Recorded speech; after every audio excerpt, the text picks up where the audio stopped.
To the point programme में एक बार फिर से आपका स्वागत है। आज का विषय है कैसे होता है ब्रिटेन में आम चुनाव। सबसे पहले देखते हैं ये चर्चा में क्यों है। हाल ही में यूनाइटेड किंगडम यानी यूके के आम चुनाव 4 जुलाई 2024 को हुए। बता दें कि नई संसद को 9 जुलाई 2024 को बैठक के लिए बुलाया गया है। उसी समय अध्यक्ष का चुनाव किया जाएगा। चलिए अब जानते हैं यूके चुनाव प्रक्रिया के बारे में। ब्रिटेन के निर्वाचन रजिस्टर में दर्ज कोई भी व्यक्ति जो मतदान के दिन 18 वर्ष या उससे अधिक आयु का हो मतदान कर सकता है, बशर्ते कि वह ब्रिटेन का नागरिक हो, राष्ट्रमंडल की किसी देश का अर्ह नागरिक हो या आयरलैंड गणराज्य का नागरिक हो जिसका निवास ब्रिटेन में हो।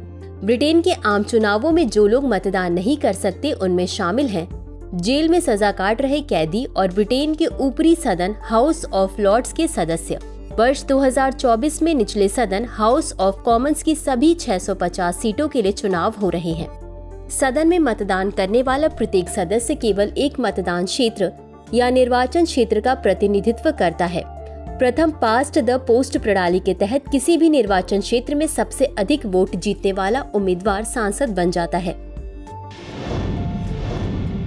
चलिए अब जानते हैं परिणाम घोषित होने के बाद क्या होता है। मतों की गिनती के बाद राजा सबसे अधिक सांसदों वाली पार्टी के नेता को सरकार बनाने के लिए कहता है। यदि किसी भी पार्टी को कम से कम 326 सीटों का बहुमत प्राप्त नहीं होता है, जिसका अर्थ है कि वह दूसरों की सहायता के बिना नए कानून पारित करने में असमर्थ होगी, तो परिणाम को त्रिशंकु संसद के रूप में जाना जाता है। इस स्थिति में सबसे बड़ी पार्टी किसी अन्य पार्टी के साथ गठबंधन सरकार बनाने का निर्णय ले सकती है या किसी कानून को पारित करने के लिए अन्य पार्टियों के वोटों पर निर्भर रहते हुए अल्पमत सरकार के रूप में काम कर सकती है। चलिए अब देखते हैं प्रधानमंत्री का चयन कैसे किया जाता है। सबसे अधिक सांसदों वाली पार्टी या बहुमत वाली पार्टी का नेता प्रधानमंत्री बनता है और इसकी पुष्टि राजा के साथ आधिकारिक बातचीत से भी होती है। साथ ही दूसरे सबसे अधिक सांसदों वाली पार्टी का नेता विपक्ष का नेता बन जाता है। चलिए अब देखते हैं ब्रिटिश और भारतीय संसद के बीच तुलना। ब्रिटेन संसदीय सर्वोच्चता की अवधारणा का पालन करता है, जिसमें उसका विधायी निकाय राष्ट्र पर पूर्ण संप्रभुता का प्रयोग करता है, जबकि भारत संवैधानिक संप्रभुता की प्रणाली का पालन करता है, जिसमें संविधान संसद से भी ऊपर है।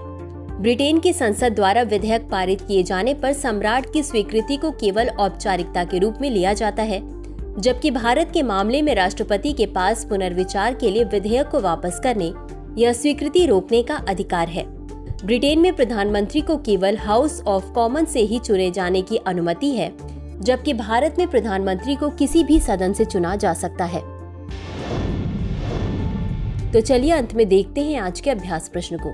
यूके चुनाव के संदर्भ में निम्नलिखित कथनों पर विचार कीजिए। 1. ब्रिटेन संवैधानिक संप्रभुता की प्रणाली का पालन करता है, जिसमें संविधान संसद से भी ऊपर है। 2. ब्रिटेन में प्रधानमंत्री का चुनाव केवल हाउस ऑफ कॉमन से ही होने की अनुमति है। उपर्युक्त में से कौन सा या कौन से कथन सही है या सही है? ए केवल 1, बी केवल 2, सी 1 और 2 दोनों, डी न तो 1 और न ही 2। इस प्रश्न का उत्तर कमेंट बॉक्स में जरूर दें। आज के लिए बस इतना ही। धन्यवाद।